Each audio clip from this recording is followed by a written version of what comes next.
Como foi dito, na tarde de hoje nós vamos ter a oportunidade de ouvir algumas pessoas proeminentes na área do direito e não vai ser diferente agora. Antes de eu anunciar a nossa primeira palestrante, gostaria de pedir um favor para todos vocês que coloquem os seus celulares no modo silencioso ou, se possível, até no módulo avião, para que você possa prestar atenção em todos os momentos que nós tivermos na tarde de hoje, ao pedido da produção do nosso evento.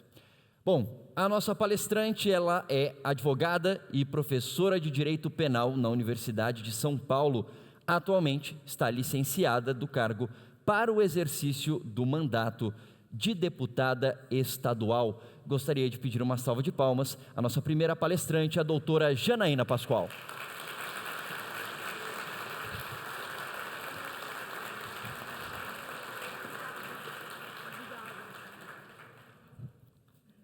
Boa tarde, é uma honra muito grande poder compartilhar, desse evento com os senhores. Eu fui muito bem recepcionada, por todos aqueles que estão promovendo este evento. Faço um agradecimento geral na pessoa da colega deputada doutora Damares, quem trouxe esse convite, Também na pessoa da doutora Marlene Reis aqui, que me acompanhou desde o primeiro momento. E só queria destacar que a doutora Damares, na condição de advogada, sempre lutou pela liberdade religiosa, e agora, na Assembleia, apresentou um projeto de lei muito importante, que versa sobre a liberdade religiosa, tomando o cuidado de, em nenhum momento, sobrepor a sua própria religião ao seu trabalho como deputada e, com certeza, também como advogada, pelos muitos casos que ela me relatou. Então, assim, acho muito importante que grupos religiosos se encontrem para debater a própria profissão. É interessante isso, existem, por exemplo, associações de médicos, testemunhas de Jeová, de médicos espíritas, talvez haja de médicos adventistas, estão confirmando que há. Na faculdade, eu participei, eu dei um curso, vou falar sobre isso, e havia, entre os alunos, o presidente da Associação de Juristas Espíritas, como estamos aqui entre os advogados adventistas.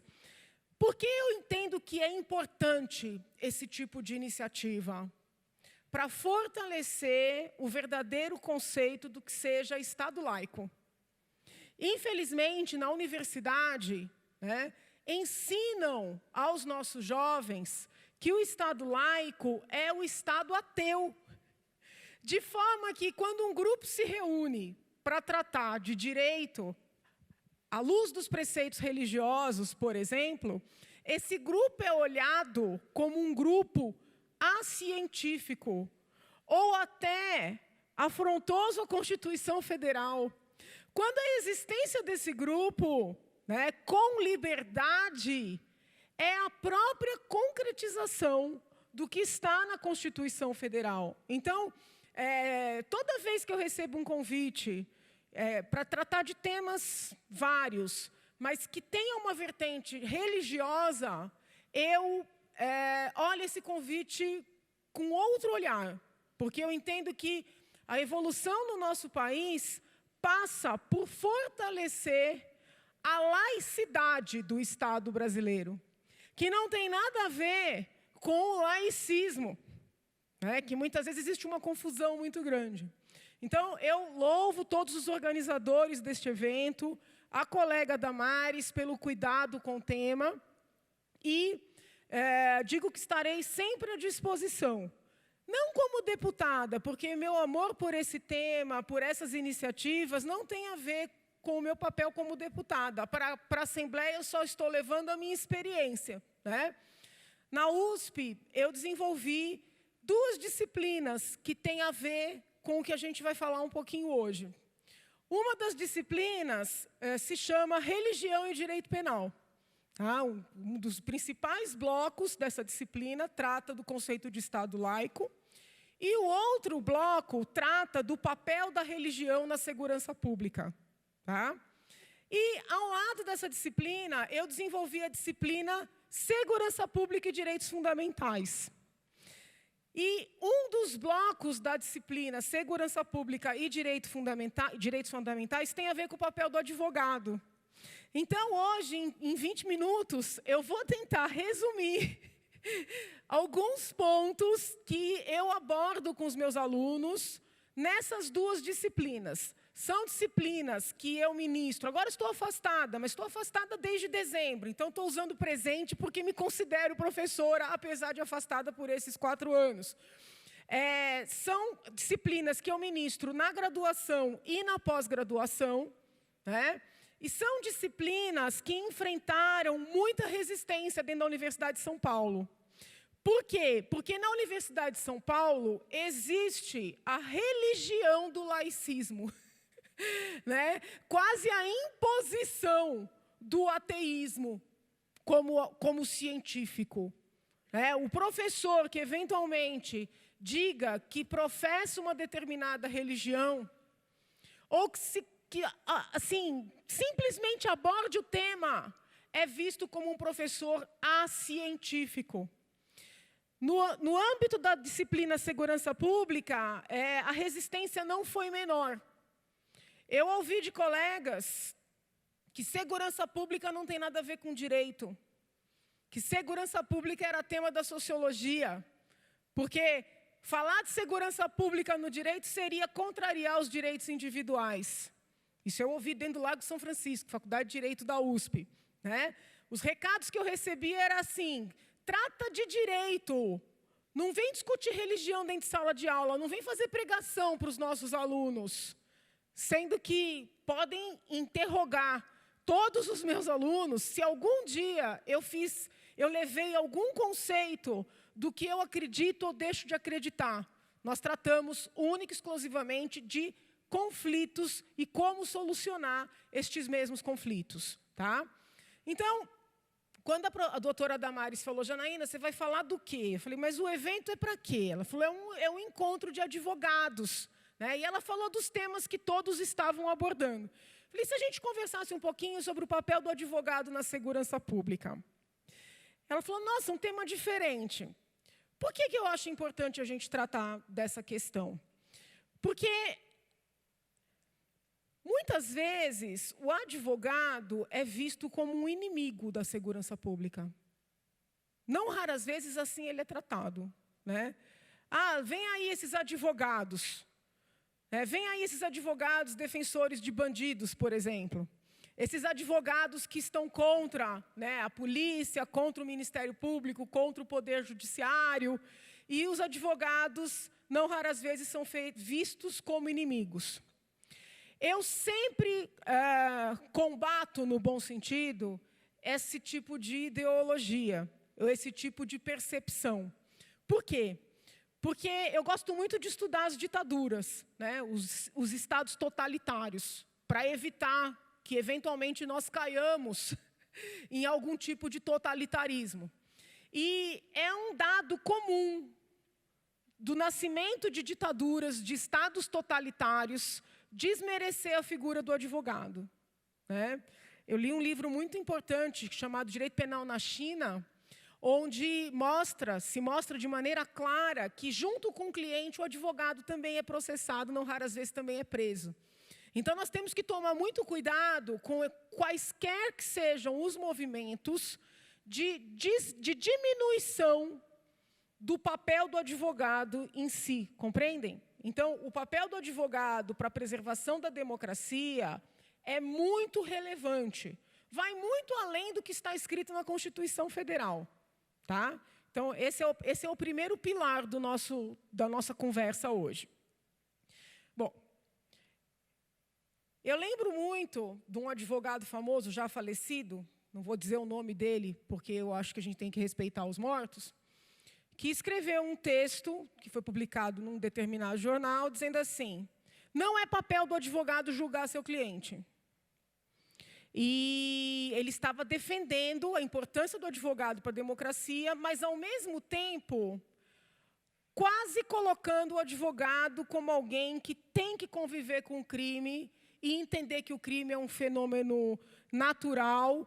E, nesse contexto, às vezes, fica muito difícil separar a linha, sabe? Então, o texto dele era todo no sentido: o advogado tem que defender o seu cliente sem julgar o seu cliente.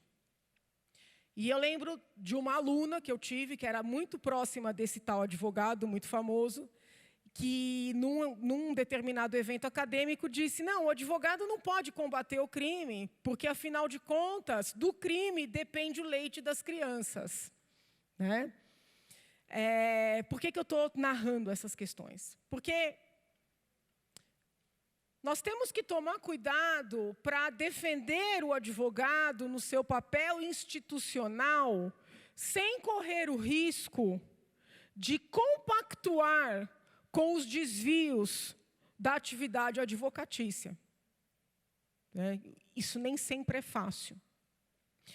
Esses grandes nomes que muitas vezes pregam que o advogado não pode julgar o seu cliente, em várias oportunidades comparam a advocacia ao papel de Jesus Cristo na Terra.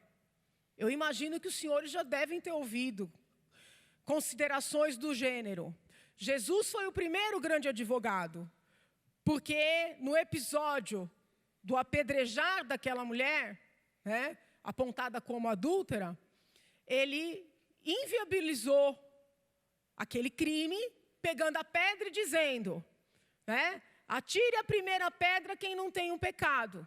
Não sei se os senhores já viram algum advogado, né, ao justificar o seu trabalho importantíssimo, repito, dizer o seguinte: olha, estão criticando os advogados, estão, de alguma forma, criticando Jesus Cristo.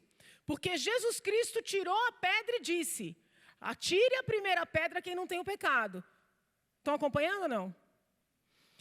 O problema é que o colega que se apega a esta passagem da vida de Cristo, que é uma passagem muito significativa, esquece da segunda parte. Porque Jesus salvou a mulher daquela execução. Mas, na sequência, ele disse para a mulher o quê? Vá e não peques mais. Eu não vou entrar no mérito aqui de debater se o adultério é pecado, se não é pecado, se é crime, não é crime, porque eu sei que é uma questão polêmica, né? Então, não é este o mérito. Para aquele contexto, é um pecado. E vamos comparar com crime. Jesus salvou a mulher de ser apedrejada e disse: vá e não peques mais. Jesus foi advogado? Foi. Mas ele cumpriu um papel importantíssimo da advocacia, que é exercer um poder que poucos profissionais têm, de mudar o rumo na vida de um ser humano. O sujeito que comete um crime, vamos aqui tratar daquele sujeito que está sendo acusado de um crime que cometeu. Porque nós sabemos que muitas vezes as pessoas podem ser acusadas de crimes que não foram cometidos. Ou por um engano, ou por uma maldade. Vamos trabalhar com a hipótese de uma acusação contra alguém por um crime que foi efetivamente cometido por este alguém. O advogado talvez seja o único profissional que vai conhecer a situação ou a versão mais próxima do que realmente aconteceu. Porque é muito comum o sujeito que cometeu um crime mentir para o juiz, mentir para o delegado, mentir para o promotor, mentir para a mulher, mentir para os parentes, mentir para ele próprio. Mas, diante de um advogado habilidoso, que vai construindo uma relação de confiança, aos poucos, esse cidadão vai relatando o que realmente aconteceu.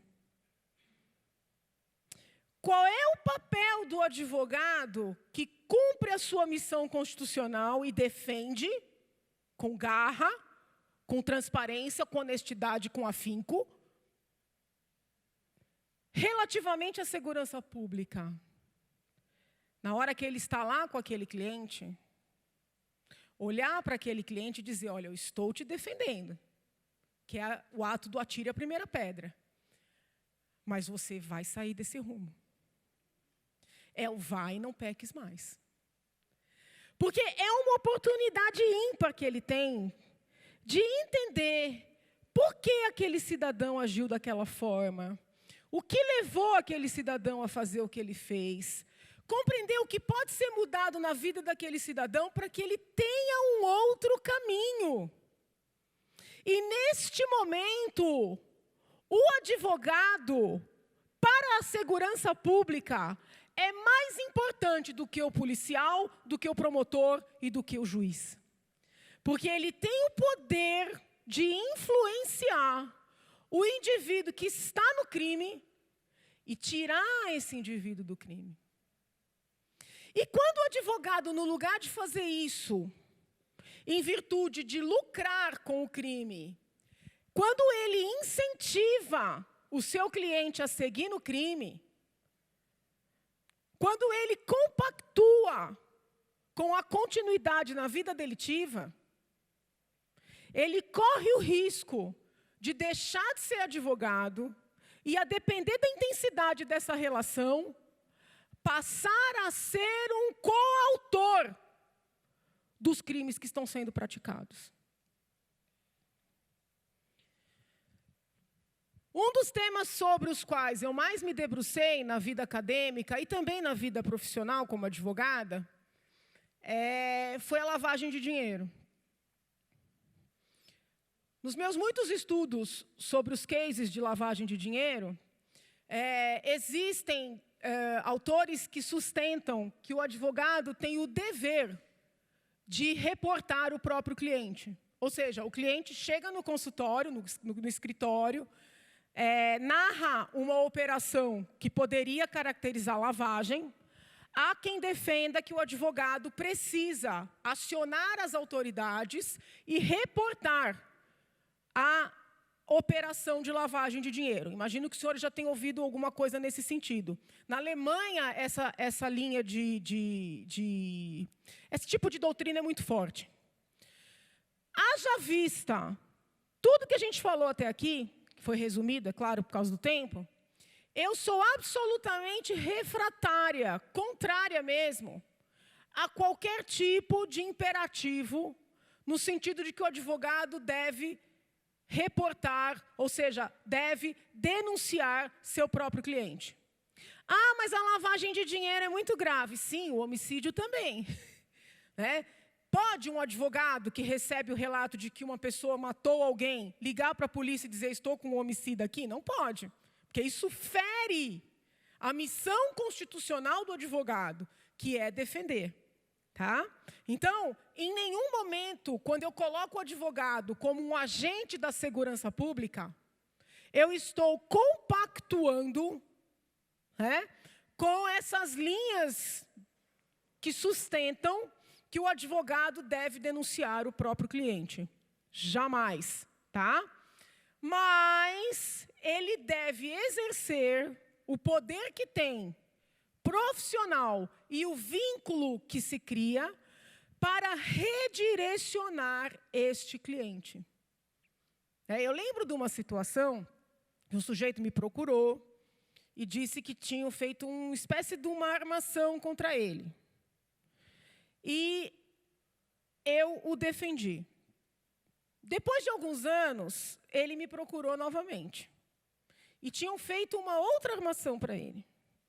Aí eu disse assim para ele, eu falei, olha, as pessoas podem não ter tanta sorte, pode ser que realmente você tenha sido vítima dessas perseguições por 2 vezes.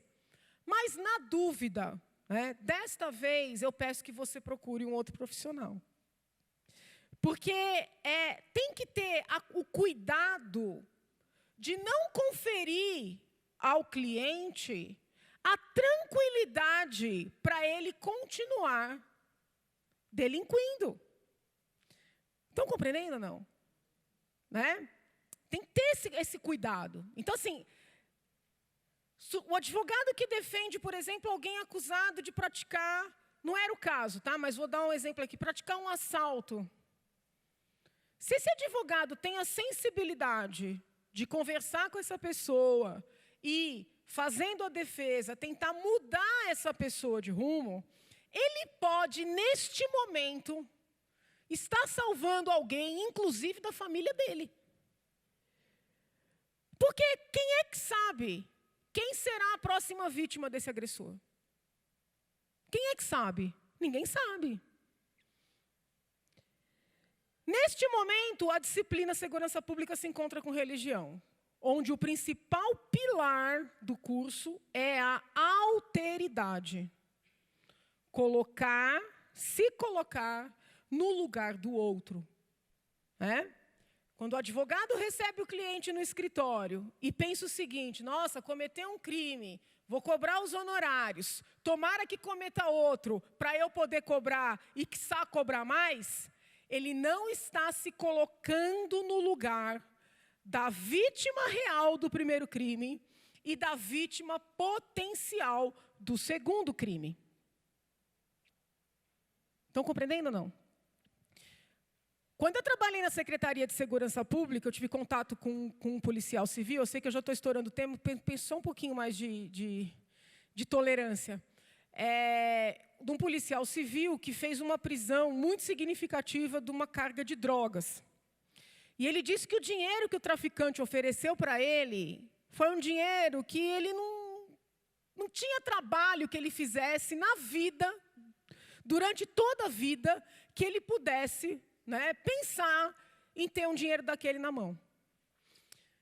Quando o traficante ofereceu aquele dinheiro para ele, um policial civil, um investigador, uma pessoa simples, ele lembrou da filha de 4 anos, que eu até sei o nome, mas não vou dizer, que estava dormindo em casa naquele momento.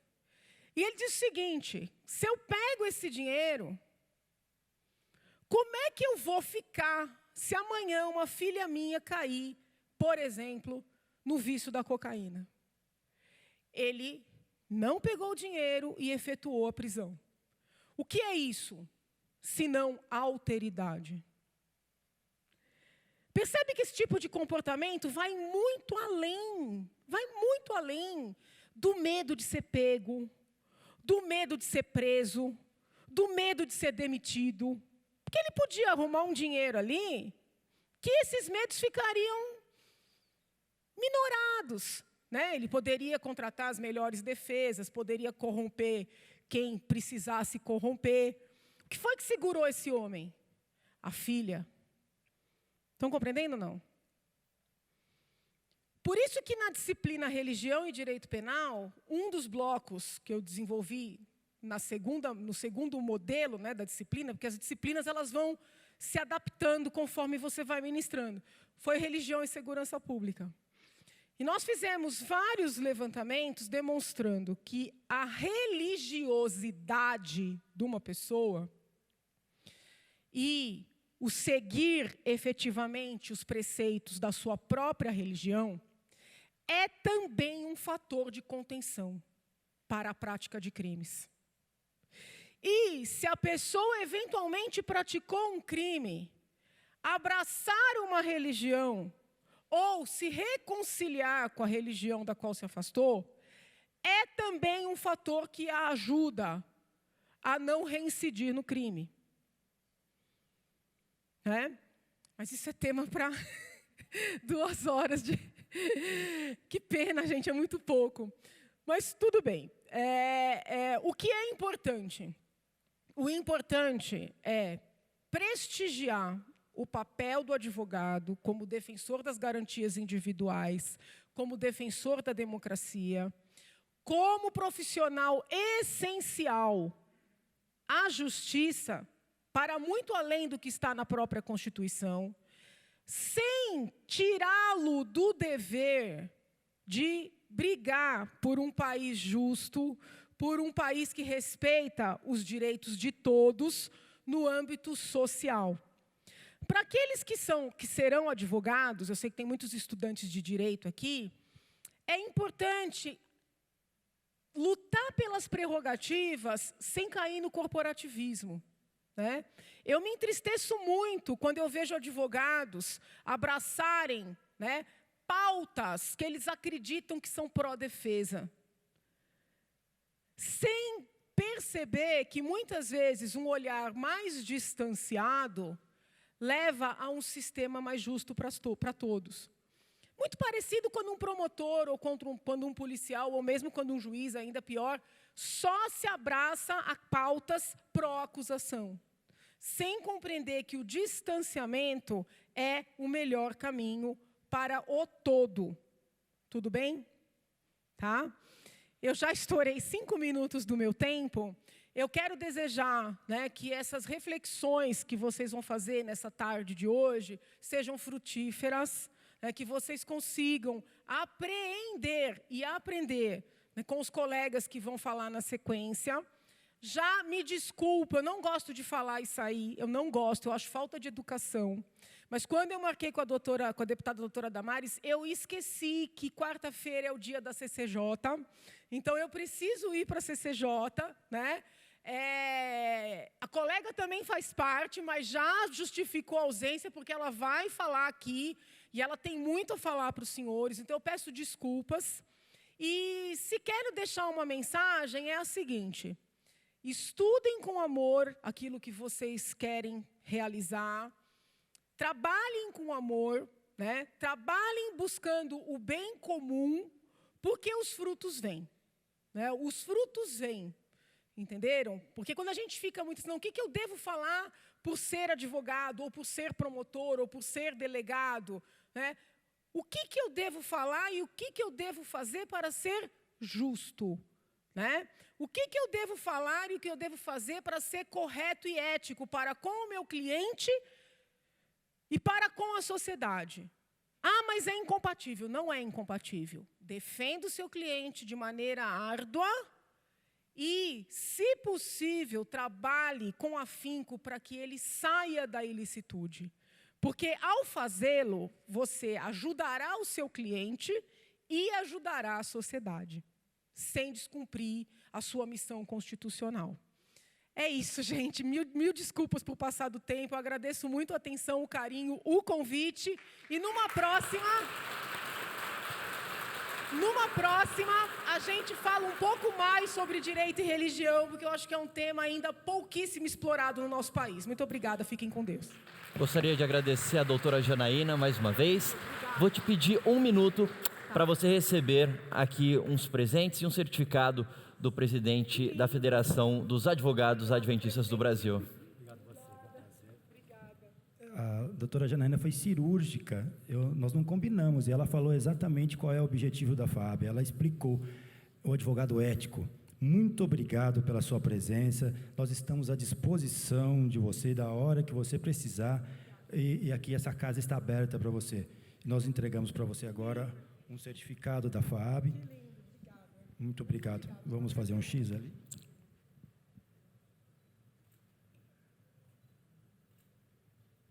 Gostaríamos de entregar também um presente. Muito bem, mais uma salva de palmas.